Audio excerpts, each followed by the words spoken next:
ನಮಸ್ಕಾರ ವೀಕ್ಷಕರೇ, welcome to ನಮಸ್ತೆ ಇಂಡಿಯಾ ಕುಕಿಂಗ್ ಚಾನಲ್. ಇವತ್ತು ನಮ್ಮ ಚಾನಲ್ನಲ್ಲಿ ಕಡಲೆಬೇಳೆ ಉಂಡೆ ಸಾರು ಮಾಡೋದು ಹೇಗೆ ಅನ್ನೋದನ್ನ ನೋಡೋಣ. 1/4 kg ಕಡಲೆಬೇಳೆಯನ್ನ ತಗೊಂಡಿದ್ದೀನಿ. ಬೇಳೆಯ 3ರಷ್ಟು ನೀರನ್ನ ಹಾಕ್ತಾ ಇದ್ದೀನಿ. ಇದನ್ನ 2 ಅವರ್ ನೆನೆಯಕ್ಕೆ ಬಿಡಬೇಕು. ದೊಡ್ಡ ಸೈಜ್ ನ 1 ಈರುಳ್ಳಿ, 2 ಮೀಡಿಯಂ ನಾಟಿ ಟೊಮ್ಯಾಟೊ, 1 ಬೆಳ್ಳುಳ್ಳಿ ಎಷ್ಟು ತಗೊಂಡಿದೀವೋ ಶುಂಠಿಯನ್ನ ಅಷ್ಟೇ ತಗೊಬೇಕು.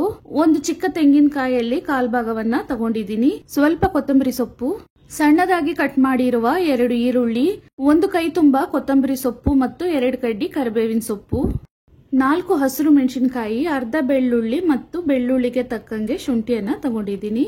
ಒಗ್ಗರಣೆಗೆ ಅರ್ಧ ಈರುಳ್ಳಿ ಮತ್ತು 1 ಕಡ್ಡಿ ಕರಿಬೇವಿನ ಸೊಪ್ಪು, 1 ಟೀ ಸ್ಪೂನ್ ಕಾಳು ಮೆಣಸು, 1 ಟೀ ಸ್ಪೂನ್ ಸೋಂಪು, 2 ಚಿಕ್ಕ ತುಂಡು ಚಕ್ಕೆ, 8 ಲವಂಗ ಮತ್ತು 2 ಚಿಕ್ಕ ಪೀಸ್ ಕಲ್ಲು ಹೂವು. ಇವಾಗ ನೋಡಿ, ಬೇಳೆಯನ್ನ ನೆನೆಸಿ 2 ಅವರ್ ಆಗಿದೆ. ಇದನ್ನ 2 ರಿಂದ 3 ಬಾರಿ ಚೆನ್ನಾಗಿ ತೊಳೆದು ನೀರನ್ನ ಪೂರ್ತಿಯಾಗಿ ಡ್ರೈ ಮಾಡ್ಕೊಬೇಕು. ಒಂದು ಮಿಕ್ಸಿ ಜಾರ್ನಲ್ಲಿ ಮೊದಲಿಗೆ ಮೆಣಸಿನಕಾಯಿ ಮತ್ತು ಅರ್ಧ ಬೆಳ್ಳುಳ್ಳಿ ಶುಂಠಿಯನ್ನ ಹಾಕಿ 1 ರೌಂಡ್ ಸುತ್ತಿಸ್ಕೊಳ್ತಾ ಇದ್ದೀನಿ. ನೆನೆಸಿಟ್ಟಿದ್ದ ಕಡಲೆಬೇಳೆಯನ್ನ ಹಾಕ್ತಾ ಇದ್ದೀನಿ. ನೀರೇನು ಹಾಕ್ದೇನೆ ಇದನ್ನ ತರಿತರಿಯಾಗಿ ರುಬ್ಕೊಬೇಕು. ಇದೇ ರೀತಿ ಉಳಿದಿರುವ ಬೇಳೆಯನ್ನ ರುಬ್ಕೊಳ್ತೀನಿ.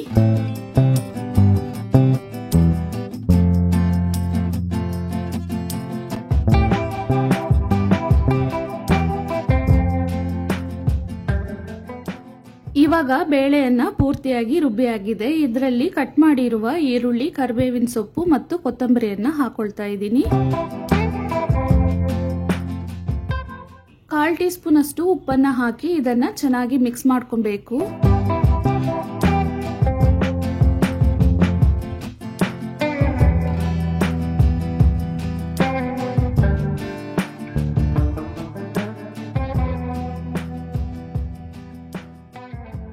ಇವಾಗ ಚೆನ್ನಾಗಿ ಮಿಕ್ಸ್ ಮಾಡಾಗಿದೆ.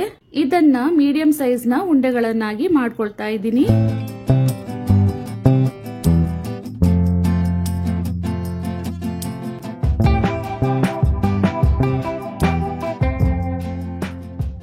ಮಾಡಿರುವ ಉಂಡೆಗಳನ್ನ ಹಬೆನಲ್ಲಿ ಬೇಯಿಸ್ಕೊಬೇಕು. ಸ್ಟೀಮರ್ ಪಾತ್ರೆ ಅಥವಾ ಇಡ್ಲಿ ಪಾತ್ರೆಯಲ್ಲಿ ಇಟ್ಟು ಇದನ್ನ 15 ರಿಂದ 20 ನಿಮಿಷದವರೆಗೂ ಬೇಯಿಸ್ಕೊಬೇಕು. ಈ ಪಾತ್ರೆ ಅಥವಾ ಇಡ್ಲಿ ತಟ್ಟೆಗೆ ಎಣ್ಣೆಯನ್ನ ಹಚ್ಚದೇನು ಬೇಕಾಗಿಲ್ಲ. ಉಂಡೆಯನ್ನ ಸ್ವಲ್ಪ ತಣ್ಣಗಾದ್ಮೇಲೆ ತೆಗೆದ್ರೆ ಪಾತ್ರೆ ಅಥವಾ ಇಡ್ಲಿ ತಟ್ಟೆಯಲ್ಲಿ ಅಂಟದೇನೆ ಕ್ಲೀನ್ ಆಗಿ ಬರುತ್ತೆ.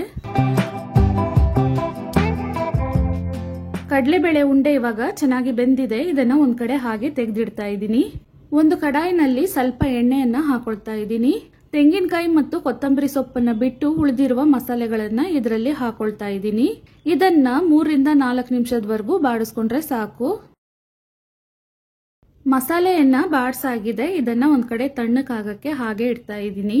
ಒಂದು ಮಿಕ್ಸಿ ಜಾರ್ನಲ್ಲಿ ಮೊದಲಿಗೆ ತೆಂಗಿನಕಾಯಿ ಮತ್ತು ಕೊತ್ತಂಬರಿ ಸೊಪ್ಪನ್ನ ಹಾಕಿ 1 ರೌಂಡ್ ಸುತ್ತಿಸ್ಕೊಳ್ತಾ ಇದ್ದೀನಿ. ಇದ್ರಲ್ಲೇ ಹುರಿದಿರುವ ಮಸಾಲೆಯನ್ನ ಹಾಕಿ ಸ್ವಲ್ಪ ನೀರನ್ನ ಸೇರಿಸಿ ನುಣ್ಣಗೆ ರುಬ್ಕೊಳ್ತೀನಿ. ತೆಂಗಿನಕಾಯಿಯನ್ನ ತುರಿದಿದ್ರೆ ಒಟ್ಟಿಗೆ ಹಾಕಿ ರುಬ್ಕೊಬಹುದು.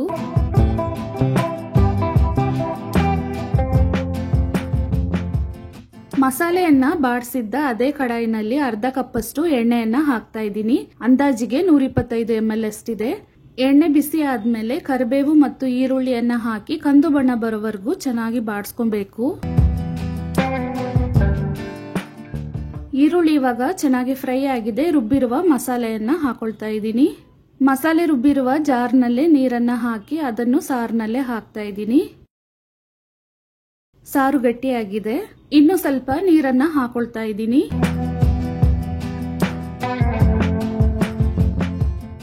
ಇದರಲ್ಲೇ 1/4 ಟೀ ಸ್ಪೂನ್ ಅರಿಶಿನದ ಪುಡಿ, 1.5 ಟೀ ಸ್ಪೂನ್ ಅಷ್ಟು ಅಚ್ಚ ಖಾರದ ಪುಡಿ ಮತ್ತು ಧನಿಯಾ ಪುಡಿಯ ಮಿಶ್ರಣವನ್ನ ಹಾಕ್ತಾ ಇದ್ದೀನಿ.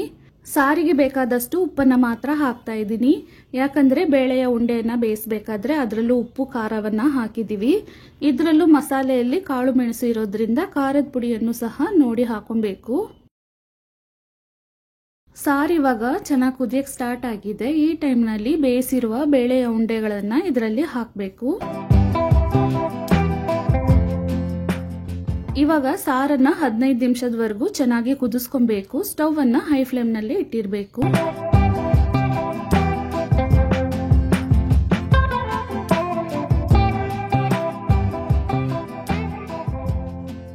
ಸಾರನ್ನ ಇವಾಗ 15 ನಿಮಿಷದವರೆಗೂ ಚೆನ್ನಾಗಿ ಕುದಿಸಾಗಿದೆ. ಸಾರನು ಸಹ ಗಟ್ಟಿಯಾಗಿದೆ. ಈಗ ಸ್ಟವ್ ಅನ್ನ ಆಫ್ ಮಾಡಿ ಇದನ್ನ 1 ಅವರ್ ಹಾಗೇನೆ ಬಿಡ್ತಾ ಇದ್ದೀನಿ. ನಾವು ಹಾಕಿರುವ ಬೇಳೆಯ ಉಂಡೆಗಳು ಸಾರಿನಲ್ಲಿ ಚೆನ್ನಾಗಿ ನೆನಿಬೇಕು, ಆವಾಗಲೇ ತುಂಬಾ ರುಚಿಯಾಗಿರುತ್ತೆ. ಈ ಸಾರನ್ನ ಬಿಳಿ ಅನ್ನದ ಜೊತೆಗೆ ಇಡ್ಲಿ, ದೋಸೆ ಮತ್ತು ಚಪಾತಿ ಜೊತೆಗೆ ತಿನ್ಬಹುದು, ಚೆನ್ನಾಗಿರುತ್ತೆ. ವೀಕ್ಷಕರೇ, ಈ ವಿಡಿಯೋ ನಿಮ್ಗೆ ಇಷ್ಟ ಆಗಿದ್ದರೆ ನಮ್ಮ ಚಾನಲ್ ಅನ್ನ ಲೈಕ್ ಮಾಡಿ, ಸಬ್ಸ್ಕ್ರೈಬ್ ಮಾಡೋದನ್ನ ಮರೆಯಬೇಡಿ. ಧನ್ಯವಾದಗಳು.